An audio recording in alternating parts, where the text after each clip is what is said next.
झोंपड़े के द्वार पर बाप और बेटा दोनों एक बुझे हुए अलाव के सामने चुपचाप बैठे हुए थे और अंदर बेटे की जवान बीवी बुधिया प्रसव वेदना में पछाड़ खा रही थी।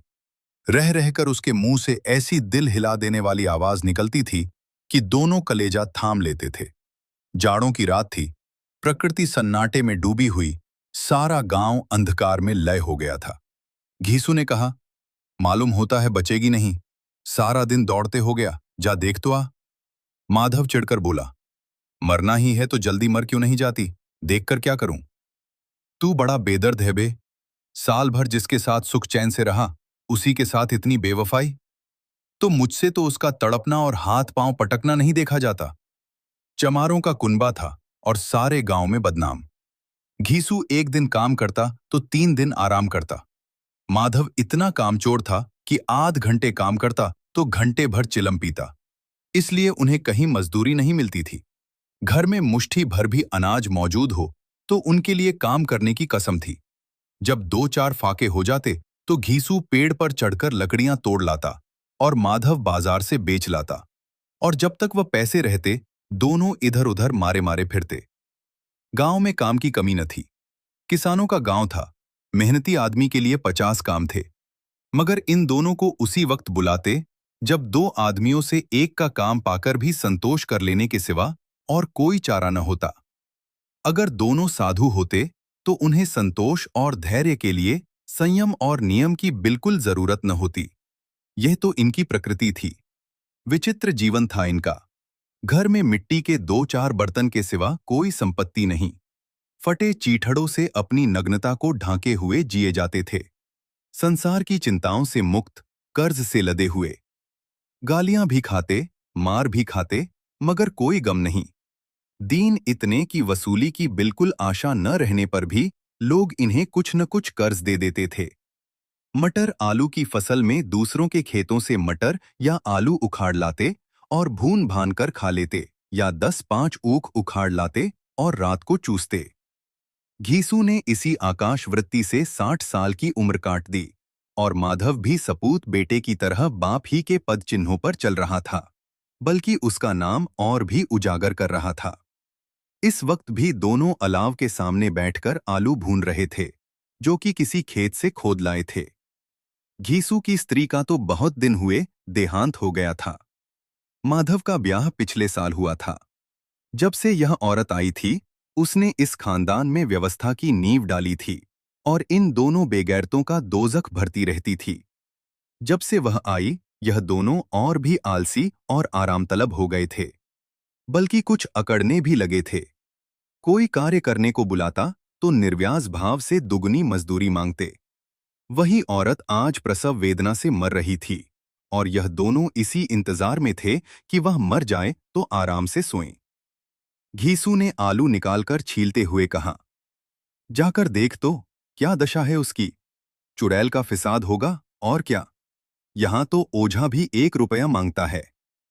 माधव को भय था कि वह कोठरी में गया तो घीसू आलूओं का बड़ा भाग साफ कर देगा। बोला, मुझे वहां जाते डर लगता है। डर किस बात का है, मैं तो यहां हूं ही।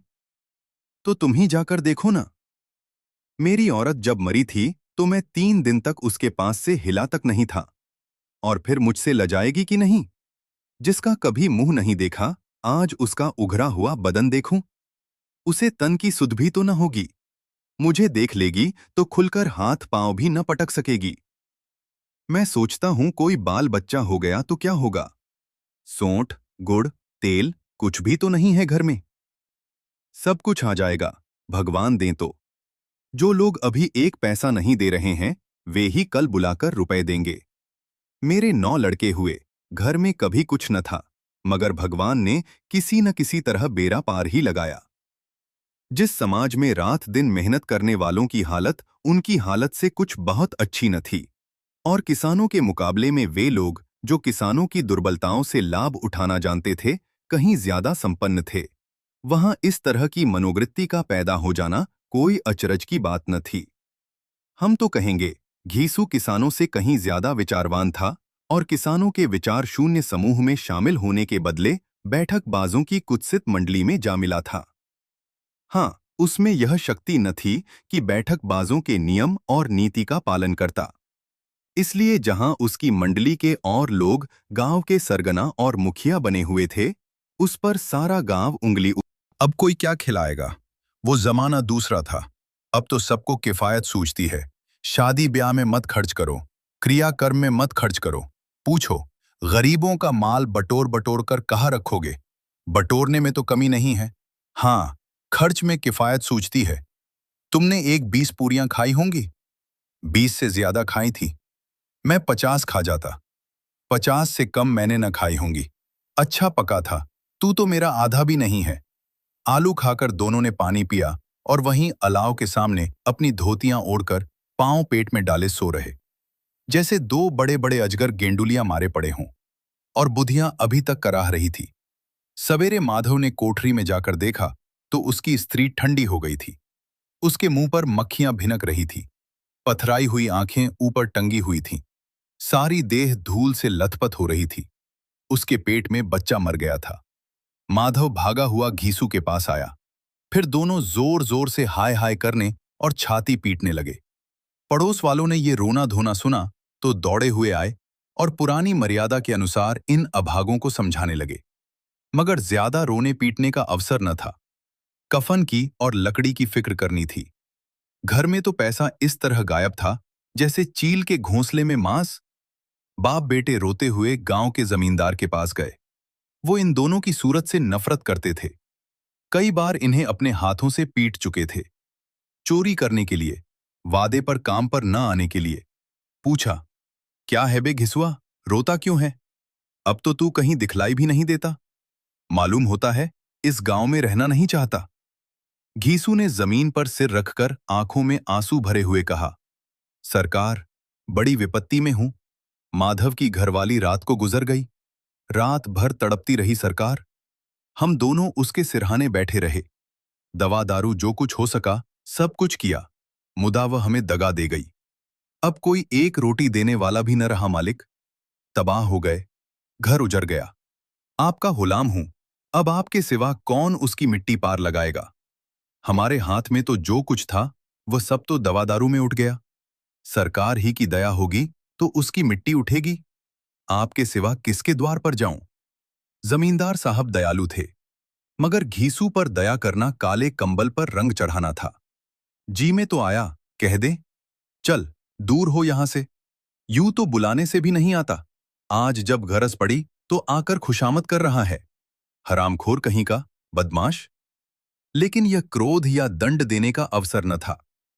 जी में कुड़ते हुए 2 रुपए निकालकर फेंक दिए, मगर सांत्वना का एक शब्द भी मुंह से न निकला। उसकी तरफ ताका तक नहीं, जैसे सिर का बोझ उतारा हो। जब जमींदार साहब ने 2 रुपए दिए तो गांव के बनिए महाजनों को इनकार का साहस कैसे होता?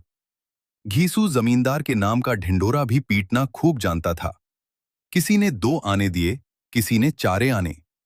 1 घंटे में घीसू के पास 5 रुपए की अच्छी रकम जमा हो गई। कहीं से अनाज मिल गया, कहीं से लकड़ी। और दोपहर को घीसू और माधव बाजार से कफन लाने चले। इधर लोग बांस वांस काटने लगे। गांव की नर्मदिल स्त्रियां आ आकर लाश देखती थीं और उसकी बेकसी पर 2 बूंद आंसू गिराकर चली जाती थीं। बाजार में पहुंचकर घीसू बोला, लकड़ी तो उसे जलाने भर को मिल गई है, क्यों माधव? माधव बोला, हाँ, लकड़ी तो बहुत है, अब कफन चाहिए। तो चलो कोई हल्का सा कफन ले लें। हाँ, और क्या, लाश उठते उठते रात हो जाएगी। रात को कफन कौन देखता है? कैसा बुरा रिवाज है कि जिसे जीते जी तन ढांकने को चीथड़ा भी न मिले, उसे मरने पर नया कफन चाहिए। कफन लाश के साथ जल ही तो जाता है। और क्या रखा रहता है? यही 5 रुपए पहले मिलते तो कुछ दवा दारू कर लेते। दोनों एक दूसरे के मन की बात ताड़ रहे थे। बाजार में इधर उधर घूमते रहे। कभी इस बाजार की दुकान पर गए, कभी उसकी दुकान पर। तरह तरह के कपड़े, रेशमी और सूती देखे, मगर कुछ जचा नहीं। यहां तक कि शाम हो गई। तब दोनों न जाने किस दैवी प्रेरणा से एक मधुशाला के सामने जा पहुंचे और जैसे किसी पूर्व निश्चित व्यवस्था से अंदर चले गए। वहां जरा देर तक दोनों असमंजस में खड़े रहे। फिर घीसू ने गद्दी के सामने जाकर कहा, साहू जी, एक बोतल हमें भी देना। इसके बाद कुछ चिखौना आया, तली हुई मछली आईं और दोनों बरामदे में बैठकर शांतिपूर्वक पीने लगे। कई कुज्जियां ताबड़तोड़ पीने के बाद दोनों सुरूर में आ गए। घीसू बोला, कफन लगाने से क्या मिलता? आखिर जल ही तो जाता, कुछ बहू के साथ तो न जाता। माधव आसमान की तरफ देखकर बोला, मानो देवताओं को अपनी निष्पापता का साक्षी बना रहा हो। दुनिया का दस्तूर है। नहीं, लोग बामनों को हजारों रुपए क्यों दे देते हैं? कौन देखता है परलोक में मिलता है या नहीं? बड़े आदमियों के पास धन है, फूंके। हमारे पास फूंकने को क्या है? लेकिन लोगों को जवाब क्या दोगे? लोग पूछेंगे नहीं, कफन कहाँ है? घीसू हंसा, अबे, कह देंगे कि रुपए कमर से खिसक गए, बहुत ढूंढा, मिले नहीं। लोगों को विश्वास ना आएगा, लेकिन फिर वही रुपए देंगे। माधव भी हंसा, इस अनपेक्षित सौभाग्य पर बोला, बड़ी अच्छी थी बेचारी, मरी तो खूब खिला पिलाकर। आधी बोतल से ज्यादा उड़ गई।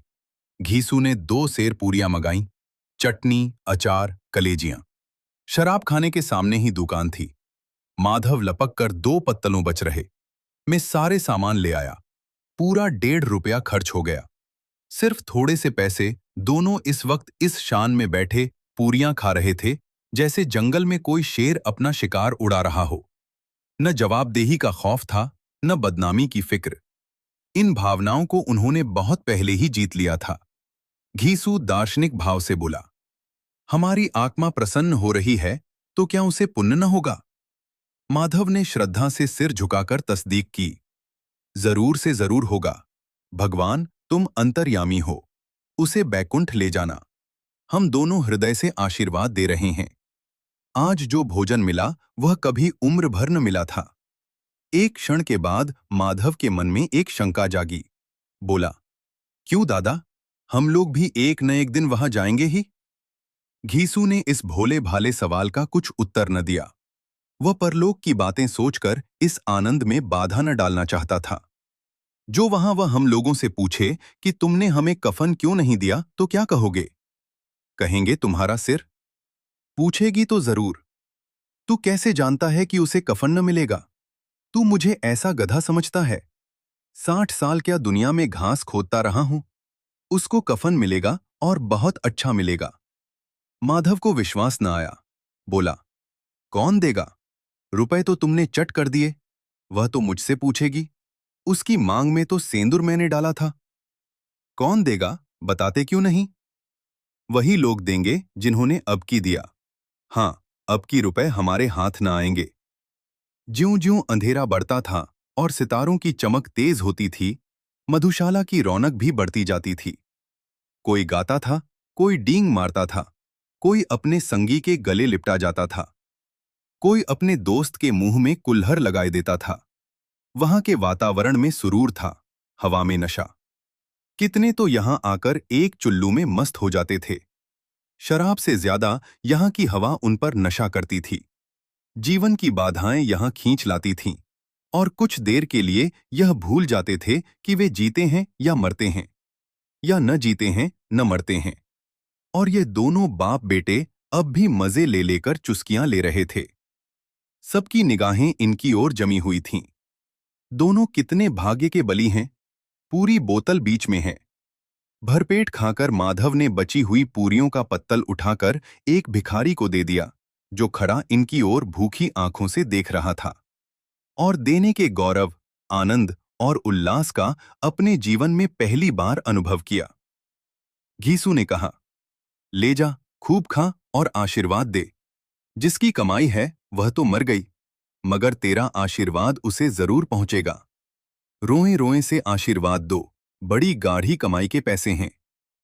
माधव ने फिर आसमान की तरफ देखकर कहा, वह बैकुंठ में जाएगी दादा, बैकुंठ की रानी बनेगी।